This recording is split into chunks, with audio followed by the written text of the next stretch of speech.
I get it. Every stereotype comes from somewhere. But it's about time we started rethinking the sales stereotypes that we're up against every day. My name's Jeff Bajorek, and my career in sales has been a hell of a ride. And I want to bring you along with me. If you prefer to sell things at a premium, if you never want to win a deal on price, rethink the way you sell. Welcome back to the show. My name's Jeff Bajorek. I'm your host, and I'm here to help you rethink the way you sell. Today must be recording day because I'm wearing my blue hoodie and my red Rethink the Way You Sell t-shirt. That's funny to me because as I go back and I review these videos, and if you watch the show on YouTube, you'll see that I'm often wearing my blue, cozy, navy, blue hoodie and a red t-shirt because there's, contrast there. I don't know why that happens all the time. I promise I don't wear this every day. It's just kind of silly to me. And funny, really, to see these things come up over and over again. So if you didn't know the show was on YouTube, go check it out. If you did there, I appreciate you watching regularly there. We're picking up a lot of subscribers on that channel. It's a way that people are engaging with the show. And I'm happy to have you from wherever you are joining me from. Today, I want to get into something that I think holds a lot of salespeople back. I think it not only keeps people from getting into our great profession, it also stifles the growth of the people in this profession. And I'm talking about stereotypes. What does the typical seller look like? How does the typical seller act? And do you need to compromise or acquiesce to those kinds of standards? I don't think you do. Now, look, when I got into sales, I was reluctant. Like many of you listening right now, someone suggested that I get into sales and I looked at them like they were crazy because I wasn't that kind of guy. Now, you have said that at some point or another. You're not that kind of guy. You're not that kind of girl. You're not that kind of woman, man, whatever you want to say, right? You don't identify with that person that you feel you have to be in order to be successful in this role. That's garbage. I'm here to tell you. And actually, not only am I going to tell you that that's garbage, I'm going to tell you that the opposite is true. When you're trying to be someone you're not, you come across as fake. People can see that. So there's no reason for you to try to act like someone you're not. Where things get fuzzy is where you see that there are templates for how things have been done in the past. You see that there are ways that people have succeeded in the past, and you want to try to model your behavior. The issue isn't that you need to be exactly like someone else. The whole concept behind Sell Like You is that you need to bring yourself, your unique characteristics, your strengths, your talents, your experience, your expertise to the task at hand. Not try to be like everybody else. If you try to be like everybody else, you will be mediocre. You didn't come here to be mediocre. Selling is not an instruction manual to be followed. It is a problem to be solved. And I go back to your unique gifts, your talents, your strengths, your experience, your expertise. All of those things collectively paint your ability to solve those problems. And when you can solve problems in ways that other people can't, you will solve problems that other people can't. And when you solve problems that other people can't, you will make sales that other people cannot make. That is how you overcome mediocrity. That is how you make big success happen. That is how you do your very best work. But it's hard to embrace your own authenticity. It's hard to embrace your own quirks. It's hard to embrace, quite frankly, let me say this, some of the things that you aren't always as proud of because you're not sure how they're going to be received. That's real bravery right there. But you have to understand that when you try to force yourself into somebody else's mold, you end up stifling everything about you that is unique and terrific. That's the problem to be solved. Speaking of problems to be solved, that is one that needs to be solved. I can take predictable mediocrity, or I can be brave and maybe make something outstanding happen.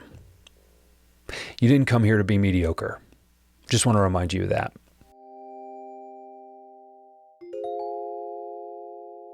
So what does it mean to sell like you? Well, in short, it means more pipeline. It means bigger deals that close faster and more often. It means more customer loyalty, so there's less churn. And it means a culture on your team where winning is expected and everyone's having fun. Now, if this sounds like something your team needs, go to jeffbajorek.com/services and find out how I use this approach to help teams like yours create world-class results. Now, back to the show.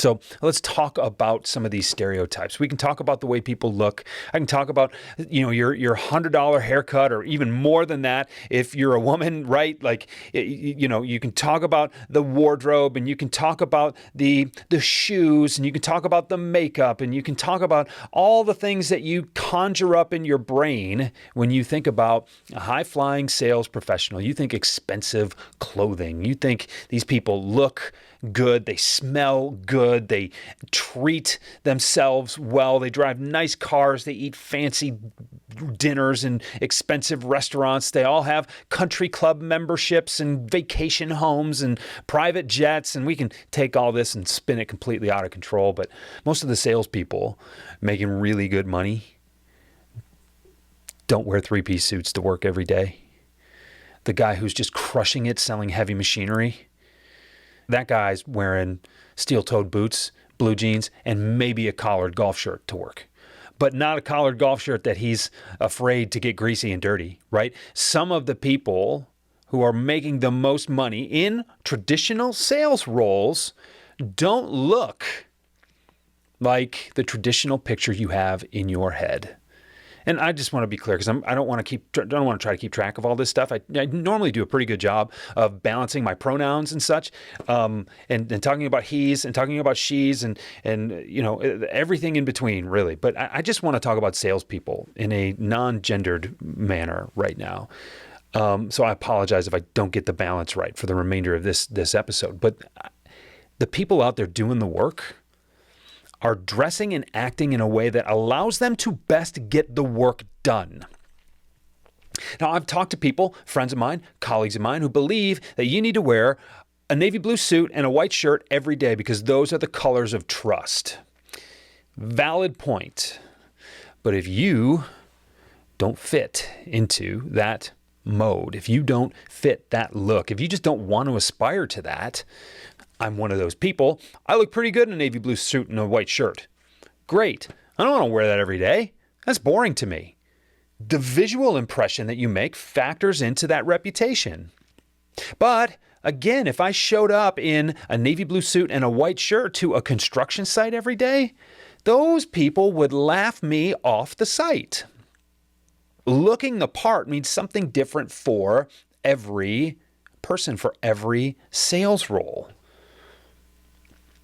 But are you dressing in a way that's going to build credibility?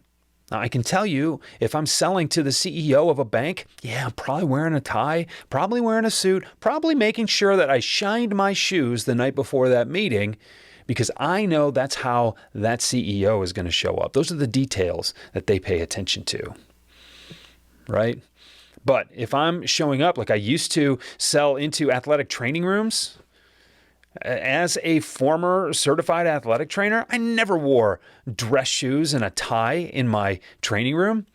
Only on special occasions where there wasn't a whole lot going on. Those people roll up their sleeves and get their hands dirty. They wear short sleeves whenever possible because it doesn't get in the way. They wear comfortable shoes because they're on their feet all day. They wear comfortable clothes because sometimes you got to get on the ground and get dirty.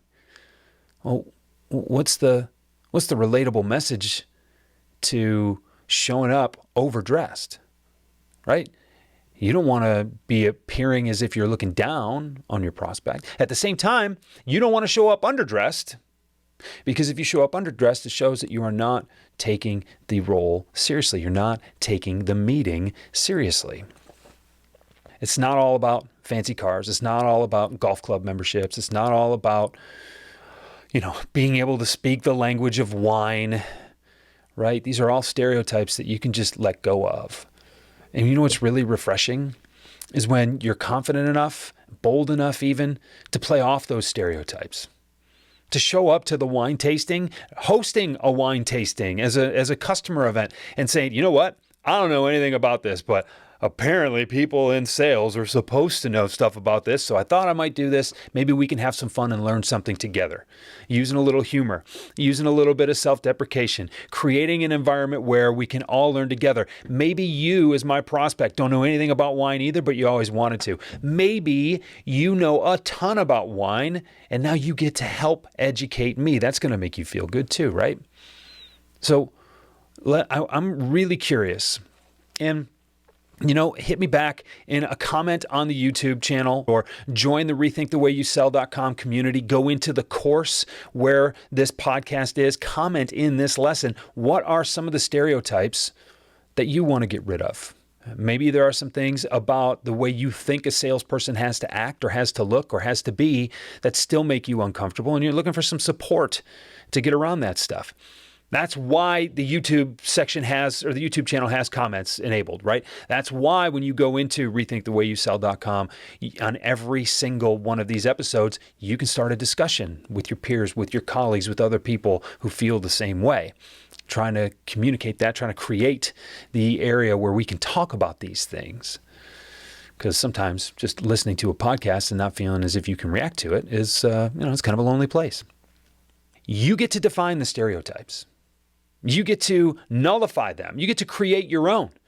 You get to make selling whatever it is you want to make it. That's a tremendous amount of power. Sometimes that scares some people. But you don't need to acquiesce to the images that you have in your head. You need to approach selling like a problem to be solved and as if you are the best tool for the job to solve that problem. You do you. You bring you to the table. That's the best part about this. And the entire world opens up in front of you when you recognize that you are, in fact, the key, the ultimate key to your best success. I suggest you start using it, and I've created this podcast and this space to help you understand as well as to give you permission to do exactly that. Thanks again for being here. I'm coming back next week with a tremendous conversation. One of my best friends, Jason Bay, is going to be on the show. We're going to talk about some other sales stereotypes, introverts versus extroverts. We got into that during that conversation, and I can't wait to bring it to you. I'll see you again. I'll talk to you again very soon. Rethink the Way You Sell is a Pod About It production. It's mixed and edited by Doug Branson, with music by Blue Dot Sessions and Doug Branson. This podcast is masterminded by Jeff Bajorek.